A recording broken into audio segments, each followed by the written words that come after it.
स्वागत है आपका हमारे YouTube channel e learning with Durgesh में। आज हम लोग पढ़ेंगे पर्यावरण की महत्वपूर्ण सीरीज है जहाँ पे जैव विविधता पढ़ना है। एक महत्वपूर्ण टॉपिक है जहाँ से प्राय परीक्षाओं में प्रश्न पूछे जाते हैं और अगर आप किसी भी भर्ती परीक्षा की तैयारी कर रहे हो वहाँ पर पर्यावरण सबसे ज़्यादा महत्वपूर्ण है और अगर पर्यावरण के प्रश्न आते हैं तो भैया आपको अच्छे से तैयार करना पड़ेगा। तो बिना देरी के हमें क्लास की शुरुआत करनी चाहिए। हमारे सामने डिस्प्ले पर पहला प्रश्न दिख रहा है क्योंकि आप पर्यावरण में आज का टॉपिक है जैव विविधता और जैव विविधता की महत्वपूर्ण सेशन है जहाँ पे हम हर उस प्रश्न की आपके सामने चर्चा करेंगे जो परीक्षा में बहुत ही ज़्यादा पूछा जाता है और आपको भी देखना है आप कितने प्रश्न का सही जवाब देते हैं। तो चलिए जल्दी से बिना देरी के हमें क्लास की शुरुआत करनी चाहिए और आप भी हमें कमेंट करके जरूर बताते रहिए कि यह क्लास कैसी लगी और इस वीडियो लेक्चर में आपको क्या कमी लगी और क्या अच्छाई लगी। चलिए आपके सामने पहला प्रश्न आपको दिख रहा होगा कि प्राणियों और पादपों की जातियों में अधिकतम विविधता कहाँ मिलती है। सभी लोग फटाफट कमेंट करेंगे, कमेंट करके जवाब देंगे यह कहाँ पे सबसे ज़्यादा मिलती है। यह प्रश्न मैं पहले पढ़ा चुका हूँ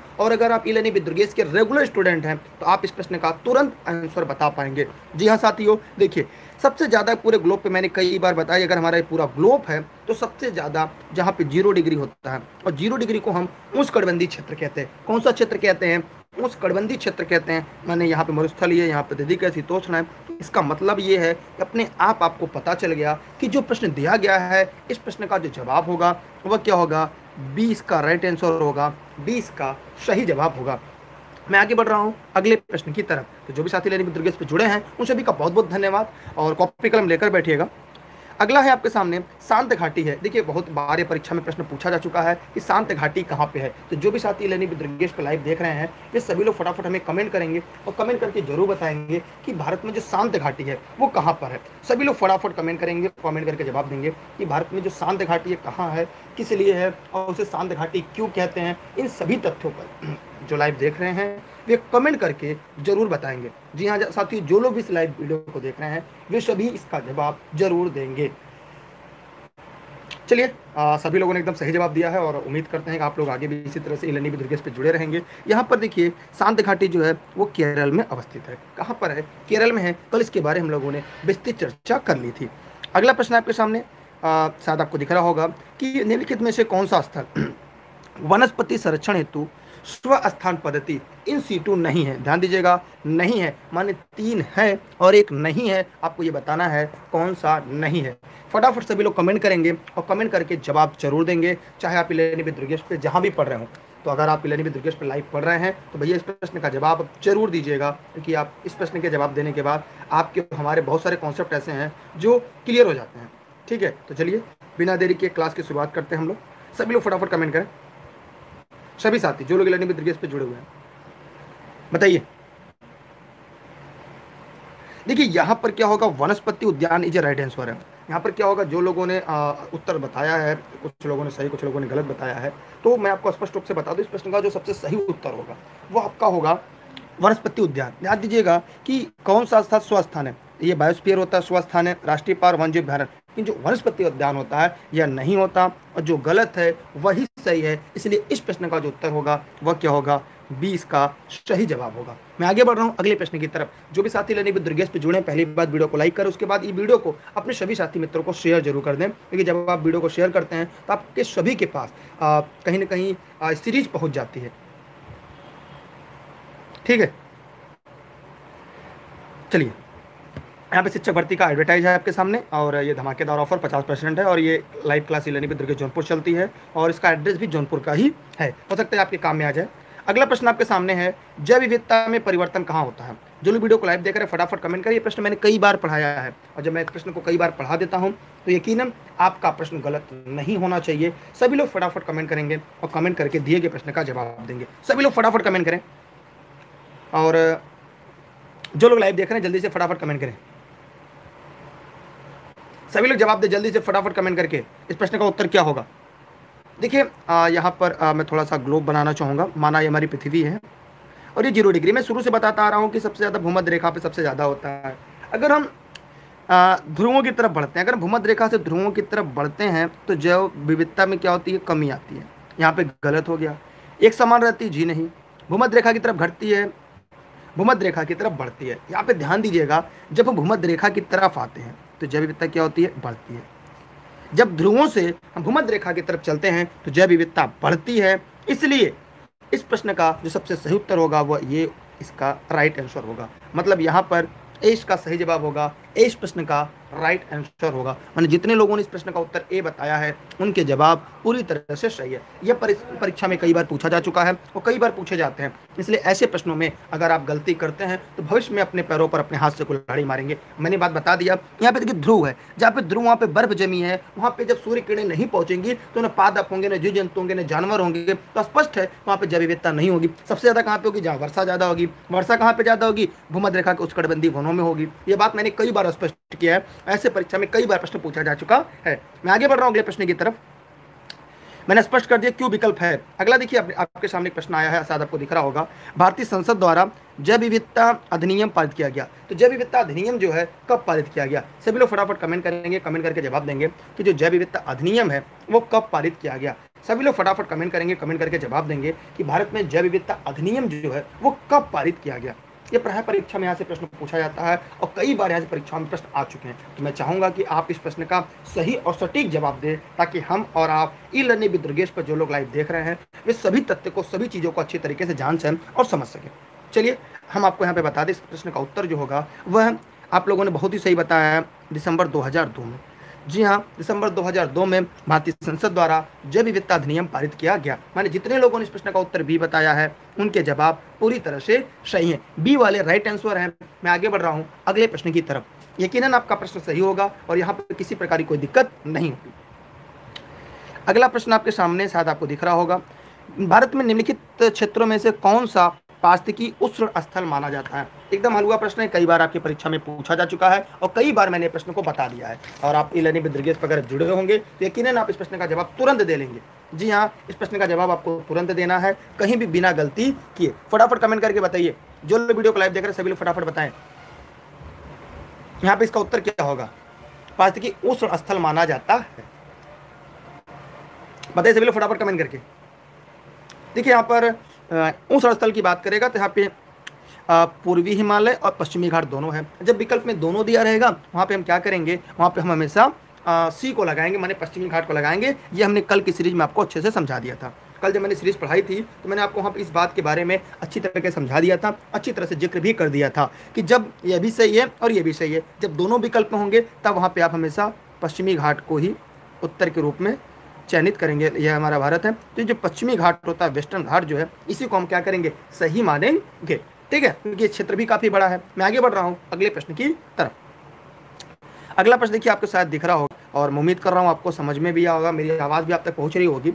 बलुई और लवणी क्षेत्र एक भारतीय पशु जाति का प्राकृतिक आवास है। उस क्षेत्र में उस पशु के कोई परभक्षी नहीं है, ध्यान दीजिएगा, परभक्षी नहीं है, किंतु आवास ध्वस्त होने के कारण उसका अस्तित्व खतरे में है। यह पशु निम्नलिखित में से कौन सा हो सकता है? सभी लोग फटाफट कमेंट करेंगे, कमेंट करके जवाब देंगे। जो लोग इस वीडियो को लाइव देख रहे हैं फटाफट कमेंट करेंगे। और इस प्रश्न में हम एक प्रश्न और आपसे पूछेंगे, पहले आप इसका जवाब दे लें।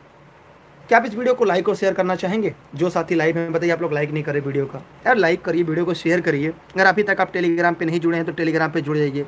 जल्दी आपको क्लास की सभी नोट्स भी आपको उपलब्ध करा दी जाएगी। साथ ही साथ ऑनलाइन क्लास नोट्स के लिए 6306344367 पर व्हाट्सएप करके आप जुड़ सकते हैं। ये आपके ऊपर है कि वीडियो को शेयर कर दें, लाइक कर दें। ये आपका भी दायित्व तो बनता है जब मैं इतनी मेहनत से आपको पढ़ा रहा हूँ। यहाँ पे ध्यान से देखिएगा, यहाँ पर होगा वन्य गधा, यहाँ पे भारतीय वन्य गधा होगा। ये लवणी और भारतीय क्षेत्र में पशु जाति का प्राकृतिक आवास है। अगर मैं पूछूं कि भारत में वन्य गधा अभ्यारण्य कहाँ पे है या जंगली गधा अभ्यारण्य कहाँ पे है, तो जो लोग लाइव देख रहे हैं वीडियो को जरा फटाफट कमेंट करके बताएं कि जो गधा अभ्यारण्य है वो भारत में कहाँ पे है। कोई है ऐसा जो इसमें ये बता दे कि गधा अभ्यारण्य कहाँ पे है?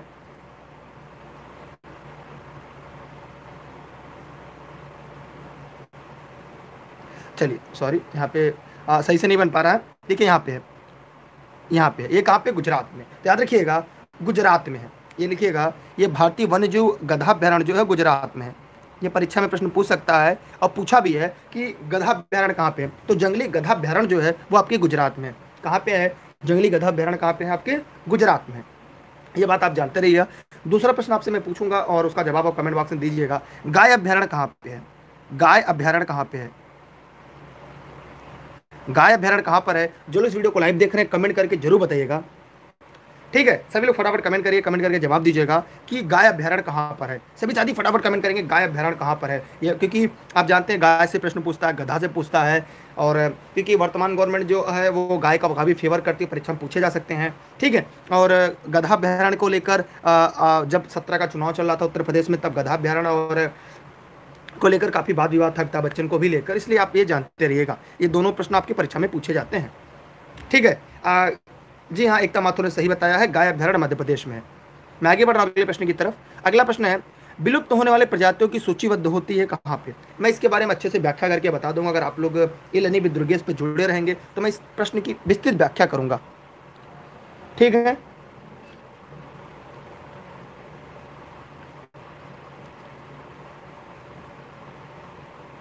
सभी साथी इस वीडियो को शेयर कर दें, क्योंकि अगर आपको लग रहा है मैं मेहनत से पढ़ा रहा हूँ तो आप शेयर जरूर करिएगा। देखिए, रेड डाटा बुक, इसका उत्तर क्या होगा, रेड डाटा बुक। लेकिन यहाँ पे एक प्रश्न और आता है कि जो रेड डाटा बुक है वो कौन जारी करता है। तो पारिस्थितिकी संकट का अध्ययन करने के लिए 1948 में 1948 में IUCN, ध्यान दीजिएगा, मैं बात को कॉपी कलम लेकर बैठे रहे, लिख लीजिएगा, IUCN international union for conservation of nature का गठन किया गया, जिसका मुख्यालय स्विट्जरलैंड में, लिख लीजिएगा, जिसका मुख्यालय कहाँ पर है, स्विट्जरलैंड पे, लिख लीजिएगा, यहाँ पर इसका मुख्यालय स्विट्जरलैंड पर है। हेडक्वार्टर कहाँ पर है, स्विट्जरलैंड में, इसका हेडक्वार्टर कहाँ पे है, स्विट्जरलैंड में है। ठीक है, और वर्ष 1964 से ये वैश्विक प्रजाति कार्यक्रम और प्रजाति उत्तरजीविता आयोग के साथ मिलकर विश्व स्तर पर मतलब 1964 से प्रायः ये विलुप्त हो रहे जो या असुरक्षित हैं, दुर्लभ हैं, संकटग्रस्त हैं, इनको लाल सूची या रेड डाटा बुक जारी करता है। यह बात आप लोग अच्छी तरह से जानते रहिएगा, क्योंकि प्रायः यहाँ पे प्रश्न पूछता है। और इसका IUCN का वर्गीकरण किया जाता है, विलुप्त वाले में वन विलुप्त, गंभीर संकट पर, संकटग्रस्त, संवेदनशील, और इसमें कई तथ्य आपके एक एक करके आते हैं। इसलिए यहाँ पर जो मैंने प्रश्न का बताया है वो याद रखिएगा, IUCN का फुल फॉर्म पूछा जाता है, हाँ, international union for conservation of nature. ये 1948 में इसकी स्थापना की गई थी, और 1964 से IUCN वैश्विक प्रजाति कार्यक्रम और प्रजाति उत्तरजीविता आयोग के साथ मिलकर वैश्विक स्तर पर विलुप्त प्राय, असुरक्षित, दुर्लभ, संकट प्राय जीवों तथा पादपों से संबंधित रेड डाटा सूची जारी करता है। ये प्रश्न पूछ सकता है, रेड डाटा बुक कौन जारी करता है, तो IUCN जारी करता है। मैं आगे बढ़ रहा हूँ अगले प्रश्न की तरफ, उम्मीद करता हूं कि आपका ये प्रश्न जवाब सही होगा। ठीक है, चलिए हम आगे बढ़ रहे हैं अगले प्रश्न की तरफ, उम्मीद करते हैं यहाँ से समझ में आ गया होगा। एक लोगों ने प्रश्न पूछा है कि क्वेश्चन तगड़ा बनाया करिए, तो पहले मेरा उनका ये एक छोटा सा प्रश्न है कि लाल सूची में कितनी प्रजातियों का आकलन किया गया है। सभी लोग फटाफट कमेंट करके बताएं जो ये कह रहे हैं तगड़ा प्रश्न। दिसंबर 2019 में जलवायु सम्मेलन कहाँ आयोजित हुआ था और उसमें कितने जीवों को लाल सूची में सम्मिलित किया गया था, आप कमेंट करके बताएं कहाँ पे हुआ था, आप यही बता दें। और वैसे जीवों की संख्या है 1,12,432 जीवों को सम्मिलित किया गया था दिसंबर 2019 में स्पेन में जलवायु सम्मेलन आयोजित हुआ था। कहाँ पे, स्पेन में जलवायु सम्मेलन आयोजित हुआ 2019 में, जहां रेड डाटा बुक में 1,12,432 को सम्मिलित किया गया है। ठीक है, मैं आगे बढ़ रहा हूं अगले प्रश्न की तरफ। अगला प्रश्न आपके बीच है और शायद आप लोग को दिख रहा होगा, निम्नलिखित में से कौन सा अधिनियम वन्य जीवों को संरक्षण प्रदान करता है। जरा फटाफट कमेंट करके बताएं कि कौन सा ऐसा अधिनियम है जो वन्य जीवों को संरक्षण प्रदान करने का काम करता है। फटाफट कमेंट करके जवाब दें कि कौन सा ऐसा इसमें अधिनियम है जो जीवों को संरक्षण प्रदान करने का काम करता है। जल्दी से बताइए फटाफट कमेंट करके, सभी लोग बताएं फटाफट कमेंट करके इस प्रश्न का उत्तर क्या होगा। हाँ, देखिए काफी लोगों ने इसका सही बताया है और अलग अलग लोग बता रहे हैं। वन्य जीव संरक्षण की अगर हम बात करें यहाँ पर तो वन्य जीव संरक्षण अधिनियम 1972, याद रखिएगा, वन्य जीव संरक्षण अधिनियम 1972 के अंतर्गत भारत में जीवों को संरक्षण प्रदान करता है। ये काफ़ी इंपॉर्टेंट प्रश्न है, काफ़ी यूनिक प्रश्न है जो प्राय परीक्षाओं में बार बार पूछा जाता है। तो जिन साथियों ने इसका उत्तर ए लगाया था उनके जवाब पूरी तरह से सही है। चाहे आप सिविल सेवा की तैयारी कर रहे हो, चाहे जिसकी तैयारी कर रहे हो, यहाँ पर ऐसे प्रश्न को आपको याद करके रखना होगा कि ऐसे प्रश्न परीक्षाओं में आते हैं आपके सभी भर्ती परीक्षाओं में। यकीन करते हैं कि आपके प्रश्न यहाँ से दोबारा गलत नहीं होंगे। हम आगे बढ़ रहे हैं अगले प्रश्न की तरफ। चलिए, यहाँ राजेश्वर लेखपाल की ऑनलाइन बैच चल रही है लर्निंग विद दुर्गेश पर, अगर आप चाहें तो ज्वाइन कर सकते हैं। यहाँ पे आपका नंबर दिया गया है और इस संस्था जौनपुर से चलती है। अगला है, भारत में बायोडाइवर्सिटी हॉटस्पॉट नहीं है, यहाँ पे 3 हॉटस्पॉट जोन है, एक नहीं है। तो तो कमेंट करके बताइए, सभी लोग फटाफट कमेंट करें और कमेंट करके बताएं निम्नलिखित में से कौन सा एक भारत का बायोडायवर्सिटी हॉटस्पॉट नहीं है। 3 है और 1 नहीं है, ये मैंने आपको कई बार बताया है। उम्मीद करते हैं यहाँ से आपका प्रश्न गलत नहीं होगा। जो लोग वीडियो को लाइव देख रहे हैं फटाफट कमेंट करें और कमेंट करके दिए गए प्रश्न का सही जवाब दें। जो भी साथी इस पर लाइव देख रहे हैं जल्दी से फटाफट कमेंट करेंगे और कमेंट करके जवाब देंगे।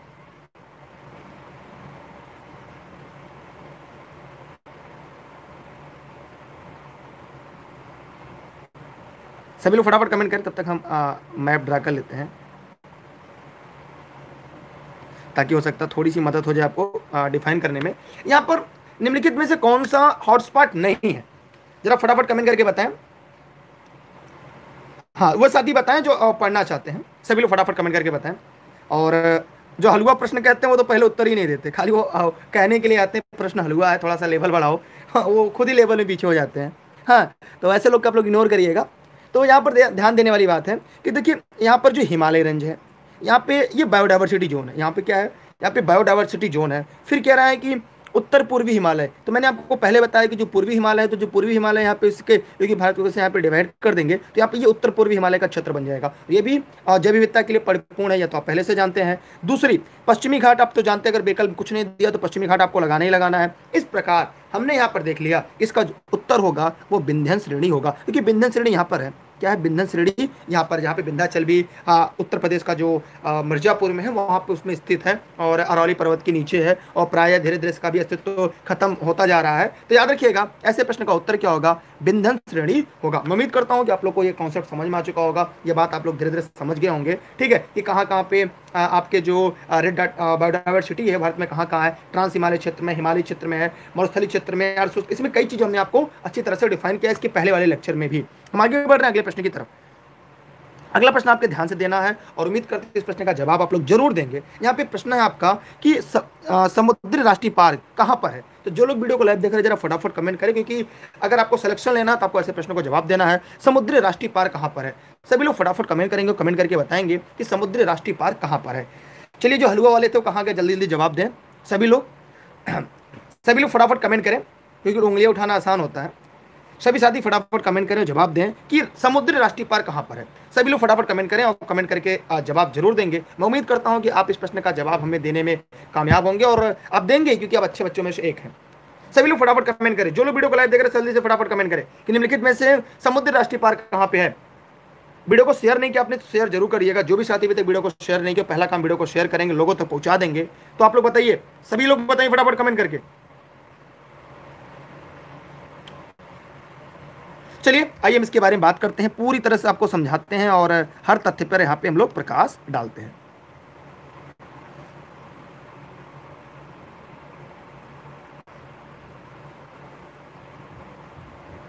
ठीक,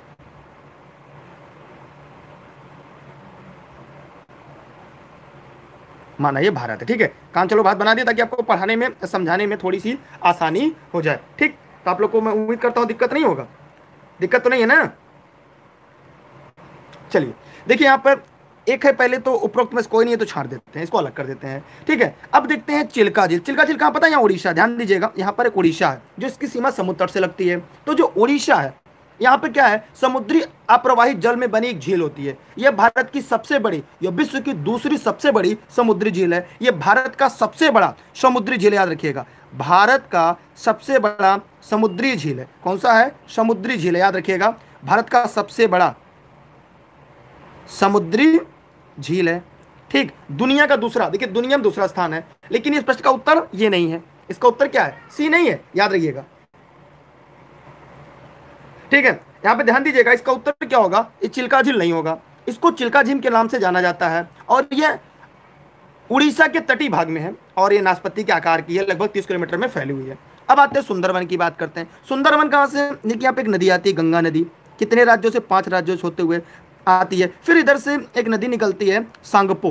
कहाँ से निकलती है, सांगपो निकलती है। सांगपो निकलने के बाद वो कहाँ प्रवेश करती है, भारत में। जब भारत में प्रवेश करती है तो इसका नाम बदल जाता है। ठीक है, इसका नाम बदल जाता है, फिर ये भारत में आते हुए और आगे बढ़ती है, फिर इसका नाम फिर बदलता है, फिर यहाँ ब्रह्मपुत्र हो जाता है, फिर ब्रह्मपुत्र आती है यहाँ पे मिल जाती है, इनके डेल्टा से फिर इधर से एक नदी और बराक आती है, फिर मिलने के बाद क्या बनता है, यहाँ पे जो वन होता है इसे हम सुंदर वन कहते हैं, तो ये भी विकल्प गलत। अब आते हैं कि समुद्री जो पार्क है वो आपका क्या है, वो कच्छ में है, कहाँ पे है, कच्छ की खाड़ी में। इसलिए इस प्रश्न का उत्तर क्या होगा, ए इसका राइट आंसर होगा, ए इस प्रश्न का सही जवाब होगा। ठीक है, तो जितने लोगों ने इस प्रश्न का उत्तर ए बताया था उनके जवाब सही हैं। बाकी चिल्का झील के बारे में बता दिया, दुनिया की झील के बारे में, समुद्र झील है, ठीक है, दुनिया की सबसे बड़ी समुद्री झील है, दूसरी भारत की सबसे बड़ी है। सुंदरवन के बारे में बता दिया, सुंदरवन को सुंदरवन क्यों कहते हैं, क्योंकि यहाँ पे सुंदरी के वृक्ष मिलते हैं।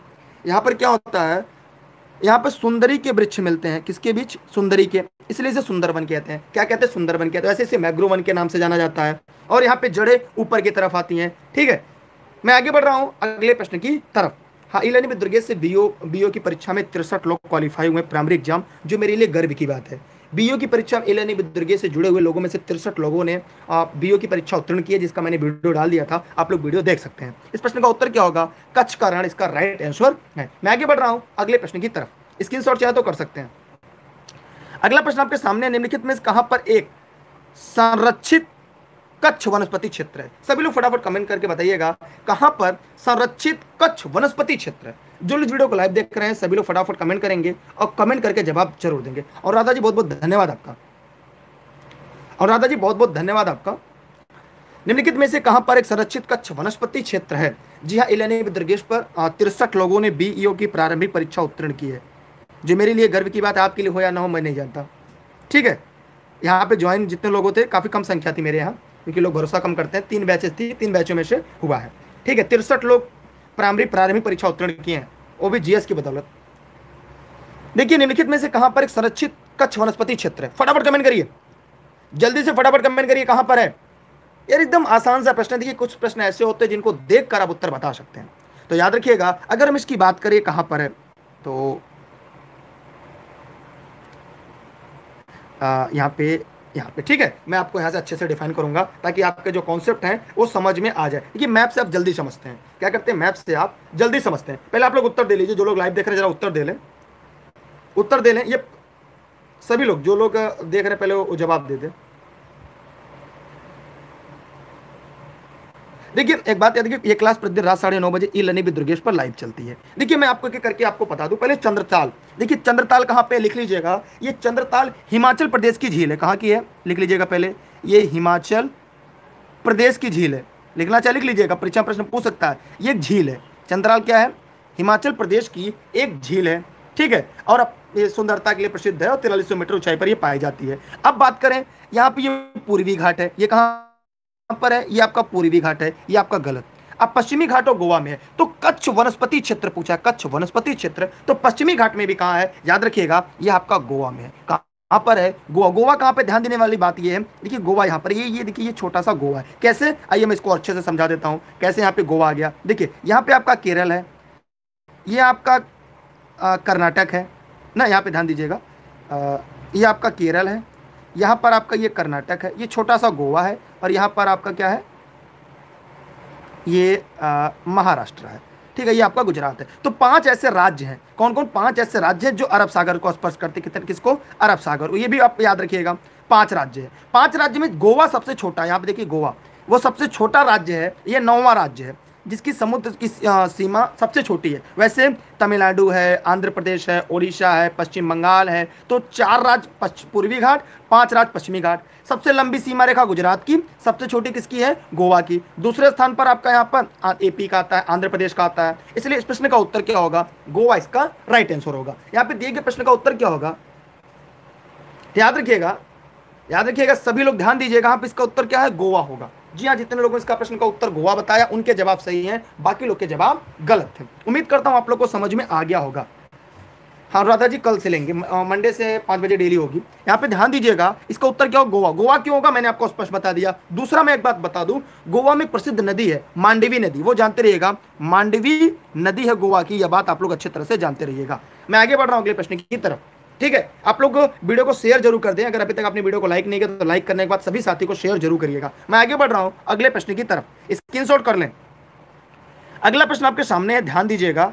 बहुत ही आसान सा प्रश्न, लेकिन थोड़ी सी मेहनत करनी होगी आपको। यहां प्रश्न कह रहा है, जैव ईंधन के संबंध में निम्न में से कौन सा सत्य नहीं है। 3 सत्य और 1 सत्य नहीं है। तो फटाफट कमेंट करके बताइए जो लोग इस वीडियो को लाइव देख रहे हैं। देखिए, अगर आपको सिलेक्शन लेना है तो आपको मेहनत से पढ़ना पड़ेगा और टाइम से लाइव आना पड़ेगा। डेली क्लास के लिए जो साथी टेलीग्राम पे नहीं जुड़े, दुर्गेश सर सर्च करके ई लर्निंग विद दुर्गेश पर जरूर जुड़े हैं। आइए देखिए, जैव ईंधन पारिस्थितिकी के अनुकूल होता है। जी हाँ, जैव ईंधन जैव कृषि दोनों पारिस्थितिकी के अनुकूल होता है, यह बात जानते रहिएगा। दूसरा, जैव ईंधन लागत प्रभावी होता है, यह भी कहना मुश्किल है। फिर कह रहा है जैव ईंधन ऊर्जा संकट के समाधान में योगदान दे सकता है। जिस तरह से पेट्रोलियम का दोहन हो रहा है उस हिसाब से जैव ईंधन हमारे लिए महत्वपूर्ण हो सकता है। सी सही है। जैव ईंधन मक्का से भी बनता है। जी हाँ, जैव ईंधन मक्का से भी बनता है, सही जवाब। इसका जो गलत है वह 20 का गलत है, जो वही सही है क्योंकि यहाँ पे नहीं पूछा है। जैव ईंधन मक्का से भी बनता है, कहाँ पर? ये अमेरिका ने, यूएसए ने बनाया है। और एक बात और, पूरी दुनिया में पूरे वर्ल्ड में सॉइल आयल यूएसए ने बनाया है। किसने? यूएसए ने बनाया है। पूरी दुनिया, पूरे वर्ल्ड में सबसे पहले सॉइल आयल यूएसए ने बनाया है। और यूएसए ने क्या किया? मक्के से भी आयल बनाया है। याद रखिएगा, जैव ईंधन, ये याद रखिएगा, USA, United state of America. जो लोग वीडियो को लाइव देख रहे हैं ध्यान से समझे, यूनाइटेड स्टेट ऑफ अमेरिका। और इसलिए इस प्रश्न का उत्तर जो गलत है वो बी है, और बी ही सही होगा। क्योंकि यहाँ पे पूछा कौन सा कथन गलत है, माने नकारात्मक प्रश्न है। ठीक है, अच्छे से एक बात आप लोग को समझ में आ रहा है जो मैं पढ़ा रहा हूँ? अगर आ रहा है तो पहला काम वीडियो को शेयर कर दीजिए। जो लोग इस वीडियो को लाइव देख रहे हैं, पहला काम वीडियो को शेयर कर दीजिए। आप सभी के पास बहुत सारे ग्रुप होंगे, फेसबुक होगा, पहले शेयर कर दें ताकि मेरी मेहनत का परिणाम सभी लोगों तक पहुंचे। और ये क्लास आप लोग रात 9:30 बजे प्रतिदिन ई लर्निंग विद दुर्गेश पर लाइव चलता है। अगर आप चाहते हैं मैं पर्यावरण में और बेहतर पढ़ाऊँ तो आपसे निवेदन है मेरी, वीडियो को ज़्यादा लोगों तक पहुँचाइए। ठीक है, आगे बढ़ता हूँ अगले प्रश्न की तरफ। अगला प्रश्न आपके बीच है, निम्नलिखित में से कौन एक यूनेस्को के जैव मंडल नीचे की सूची में नहीं है? तो जो लोग इस वीडियो को लाइव देख रहे हैं, मैं उम्मीद करता हूं वे सभी लोग कमेंट करके जरूर बताएंगे। जी हां, निम्नलिखित में से कौन सा नहीं है? सभी लोग फटाफट कमेंट करें। जो लोग लाइव देख रहे हैं सभी लोग फटाफट कमेंट करें।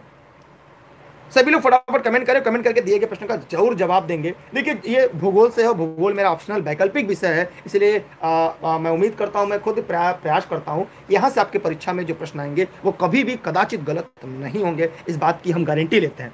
देखिए, यहाँ पे ध्यान दीजिएगा, यहाँ पर इस प्रश्न का उत्तर जो होगा वो आप लोग ने, काफ़ी लोगों ने सही बताया है। यूनेस्को ने नीचे में शामिल किया है, ध्यान दीजिए कौन शामिल किया, कौन नहीं। सुंदरवन को शामिल किया है, मन्नारी खाड़ी को शामिल किया है, नीलगिरी पहाड़ी को शामिल किया है, कच्छ के रण को नहीं शामिल किया है। माने जो गलत है वही सही है। यहाँ पे नकारात्मक प्रश्न है, इसलिए जितने लोगों ने इस प्रश्न का उत्तर सी बताया है उनके जवाब सही है। माने सी वालों का राइट आंसर है, बाकी लोग का जवाब गलत है। क्लियर? हाँ, सी वाले एकदम सही है, बाकी लोग के जवाब गलत है, लेकिन भविष्य में गलती मत करिएगा। ठीक है, कुछ लोग कमेंट करते बड़ा हलवा प्रश्न, वो लोग कहाँ गए, गायब हो गए, प्रश्न का जवाब ही नहीं दे रहे हैं। भैया उनको भी जवाब देना चाहिए ना, हलवा प्रश्न है तो। मैं आगे बढ़ रहा हूं अगले प्रश्न की तरफ। अगला प्रश्न आपके सामने, ध्यान दीजिएगा, निम्नलिखित में से कौन एक जैव उर्वरक का स्रोत है? सभी लोग फटाफट कमेंट करें, जवाब दे कि निम्नलिखित में से कौन जैव उर्वरक का स्रोत है। फटाफट कमेंट करें, जैव उर्वरक का स्रोत है कौन, फटाफट कमेंट करें।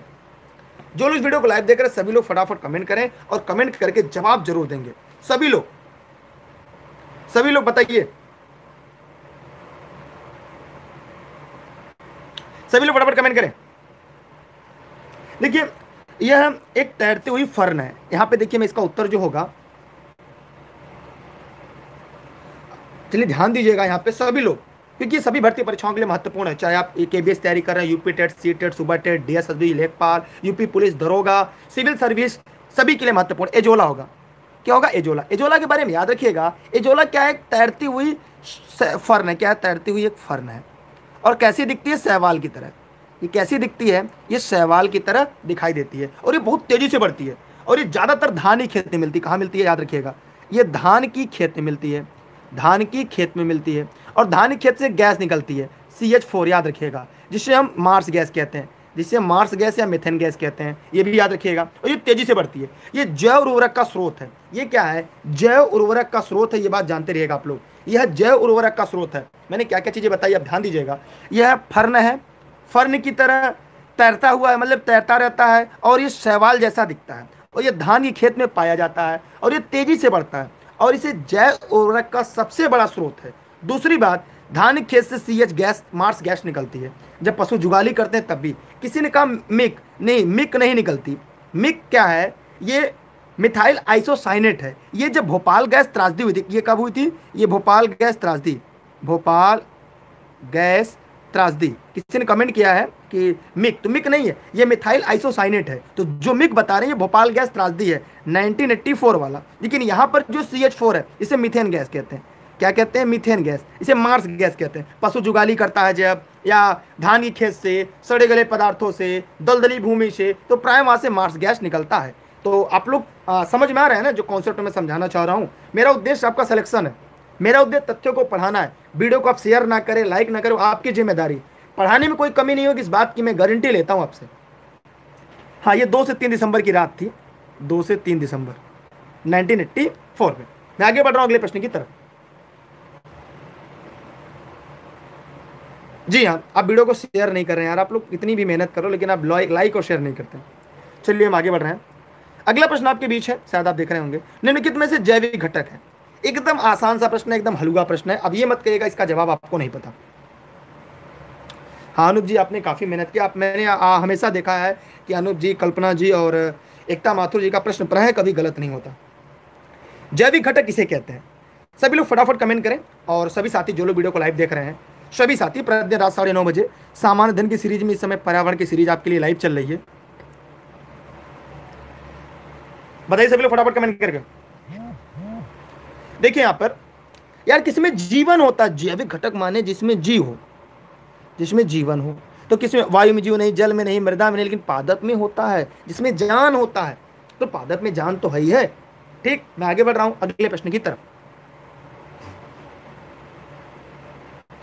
चलिए ठीक है, कोई बात, आपका नाम नहीं है ना स्पेस से, क्या स्पेस, क्या नाम है आपका? चलिए मैं आगे बढ़ रहा हूं अगले प्रश्न की तरफ।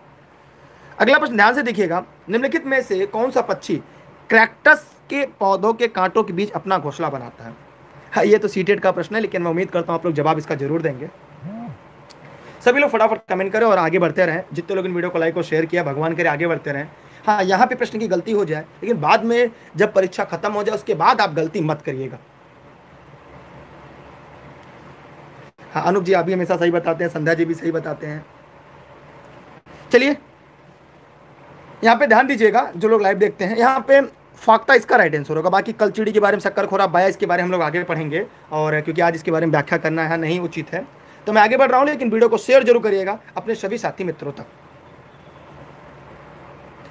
अगला आप ध्यान दीजिएगा, इस पौधों में पत्तियां जिन्हें सब्जी की तरह प्रयोग लाया जाता है, इसके बीजों से तेल प्राप्त किया जाता है। एकदम आसान प्रश्न है, सीटेट का प्रश्न है। वैसे ये वैसे आपको बताना चाहिए, मैंने पढ़ाया हुआ है। एकदम आसान सा प्रश्न है। सभी लोग फटाफट कमेंट करें। जो लोग वीडियो को लाइव देख रहे हैं सभी लोग फटाफट कमेंट करें।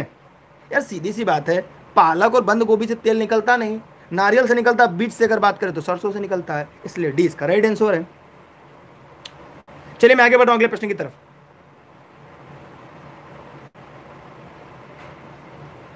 अरे अनिल कोई बात नहीं, गलत आज हो रहा है कल सही होगा। चलिए अनिल जी, देखिए केवीएस की ऑनलाइन क्लास ज्वाइन करना चाहते हैं पीआरटी की, तो ऑनलाइन बैच स्टार्ट है, यहाँ पे आप जुड़ सकते हैं। Video test series, live class, PDF notes, और यहाँ पे नंबर दिया गया। अगला, जैव विविधता को अधिकतम संकट है। सभी लोग फटाफट कमेंट करें, जैव विविधता को सबसे ज्यादा संकट कहाँ से? एकदम आसान सा प्रश्न है, जरूर कमेंट करके जवाब दीजिएगा कि जैव विविधता को सबसे ज्यादा संकट कहाँ से है। जो भी साथी लाइव देख रहे हैं फटाफट कमेंट करें। ऐसा प्रश्न मैंने करा दिया है, उम्मीद करते हैं प्रश्न गलत किसी का नहीं होगा। सभी लोग फटाफट जवाब दें।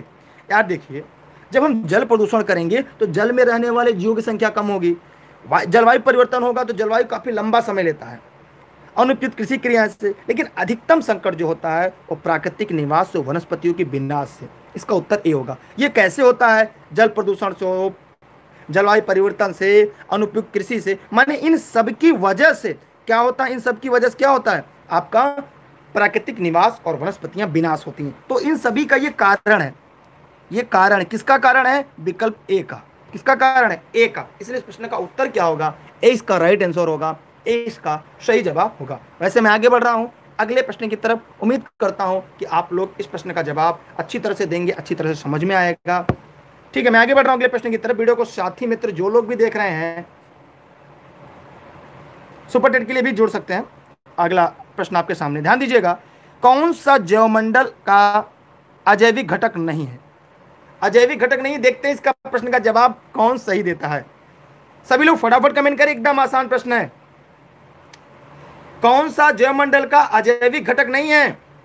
देखते हैं इस प्रश्न का जवाब सबसे पहले कौन देता है। सभी लोगों ने दिया, बहुत ही सही जवाब आ रहा है, एकदम सही जवाब आ रहा है, एकदम सही जवाब आ रहा है।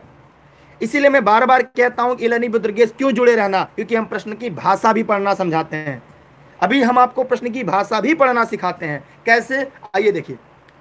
यहां पे कह रहा है जो अजैविक घटक नहीं हो, मतलब क्या हो? जैविक घटक, मेरी बात ध्यान समझिएगा, वो जैविक घटक हो। और जैविक घटक में क्या होता है? जीवन होता है। क्या होता है? जीवन होता है। तो प्रोटीन में जीवन नहीं, मृदा में जीवन नहीं, फास्फोरस में नहीं, किसमें होगा? कवक में जीवन होगा। प्रश्न को ध्यान से पढ़ा करिए। इसलिए प्राय आप लोग गलती कर जाते हैं, और आप लोग को अगर गलती नहीं करना है तो भैया वीडियो के अंत तक बने रहना है, और आपको ये बताना है, आपको समझना है कैसे परीक्षा में प्रश्न गलत होता है और कैसे हम आपके साथ रहकर कैसे प्रश्नों का सही कराते हैं। तो क्लियर हुआ आपका? सभी लोग बताइए फटाफट कमेंट करके, क्लियर कॉन्सेप्ट? कोई डाउट? किसी भी को कोई डाउट हो तो कमेंट करके पूछ सकता है, क्योंकि कल हम लोग एक नया अध्याय पढ़ेंगे। आज बायोडायवर्सिटी खत्म हो जाएगी, कल से हम लोग अगली सीरीज पढ़ेंगे। लेकिन आप लोग वीडियो को शेयर करिए। स्क्रीनशॉट कर लिया? चलिए अगला प्रश्न आपके सामने है। निम्नलिखित में से कौन समुद्री घास निम्नलिखित में से तत्व का मुख्य महत्वपूर्ण स्रोत है? फटाफट कमेंट करिए। जो लोग इस वीडियो को लाइव देख रहे हैं जल्दी से फटाफट कमेंट करें, कमेंट करके दिए गए प्रश्न का जवाब दें। जी हाँ सभी साथी, और डेली क्लास के लिए आप टेलीग्राम ज्वाइन कर लें, दुर्गेश सर सर्च करके, ई-लर्निंग विद दुर्गेश। डिस्क्रिप्शन में उसकी लिंक दी गई है। और ऑनलाइन क्लास और नोट्स के लिए 6306344367 पर व्हाट्सएप करके जानकारी ले सकते हैं। ये क्लास प्रतिदिन रात 9:30 बजे ई-लर्निंग विद दुर्गेश के यूट्यूब चैनल, फेसबुक पेज पर लाइव चलती है। अगर आपको क्लास बेहतर लगे तो रोज टाइम से आया करिएगा, लाइव रहा करिए। देखिए यहाँ पर क्या होगा, यह प्रश्न कई बार परीक्षा में पूछा जा चुका है।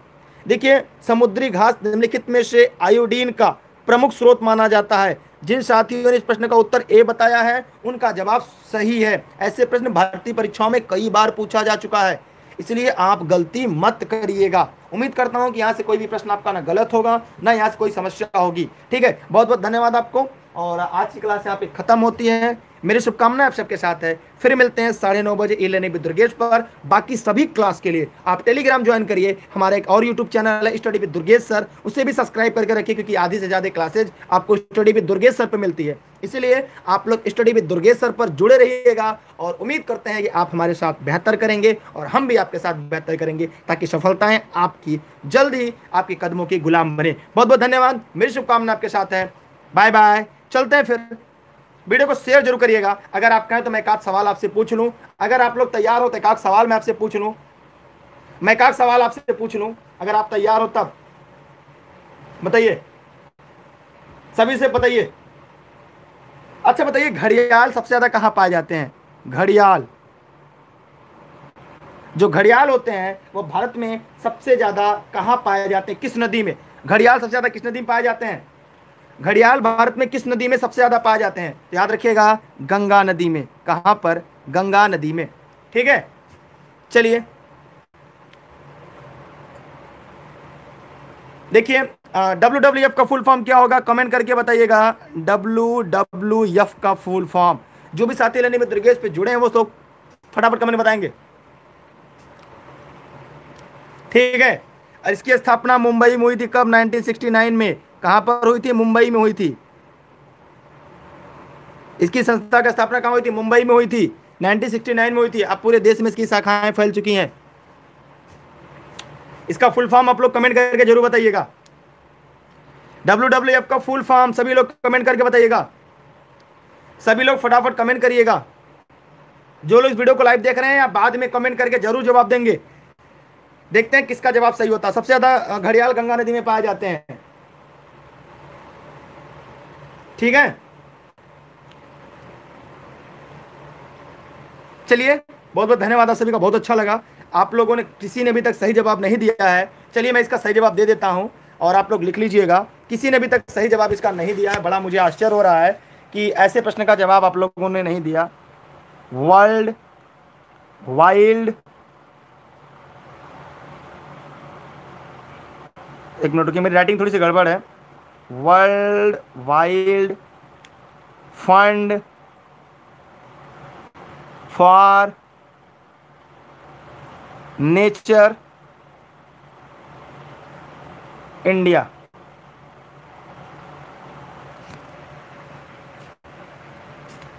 फार है जी, यहाँ पे हमने ऑफ लिख दिया, सॉरी, इसको फार कर लीजिएगा,